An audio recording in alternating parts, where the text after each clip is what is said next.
Hey guys, what is up, and I welcome you to a new episode of League of Myths. As usual, please do not forget to throw in a like if you end up enjoying this video. And without much further ado, let's go into the first myth. The first myth is asking, will Scion's ultimate display Zara's plant, clones, tippers, Heimer's towers, or things of the sort? So if you are unaware with Scion's new ultimate, whenever he is dashing with it, he will actually go right through minions, kind of pushing them aside while dealing damage, as you saw there. So with that being said, we're testing to see if the same interaction happens with all of the things mentioned earlier. First we tested with the Heimer tower, he goes right through it, Shackle box right through it, and Shackle's clone, he actually ends up stopping at it as if it is a champion, since clones seem to be treated as champions in the code.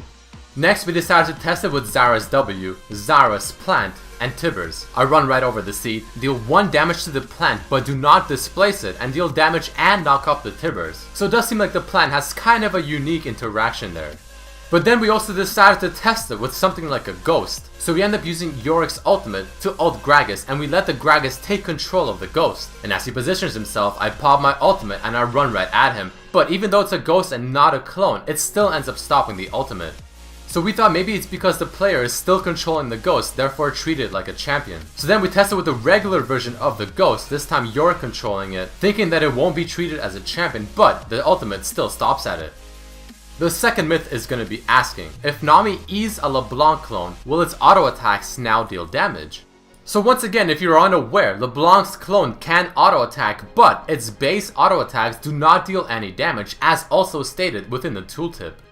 So the first thing we're testing is if Nami is able to put a change to that. As I position my clone, Nami puts the buff on the clone, it starts auto attacking the Gragas, and you can see that it is actually dealing damage. AKA the auto attacks are still proccing Nami's buff, even though it doesn't deal any damage.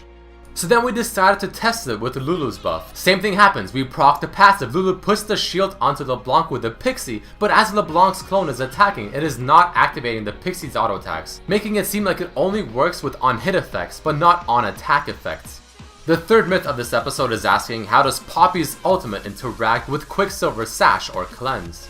So from personal experience, I do remember QSS being able to remove the Poppy debuff that you put on a target, but Poppy is still immune. So we end up testing it out once again, and as I put my ultimate on Morgana, she pops the Cleanse this time. Udyr is unable to stun me, while my damage amplification buff is still on the Morgana.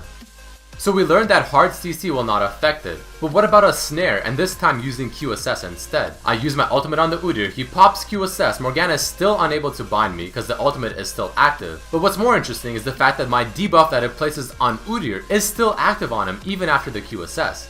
So I was thinking maybe it's some kind of bug, so I look at the numbers. If you were to QSS to try and remove the damage amplification that my ultimate provides, we see the damage applied was 117 and 268, using auto attack and then Q.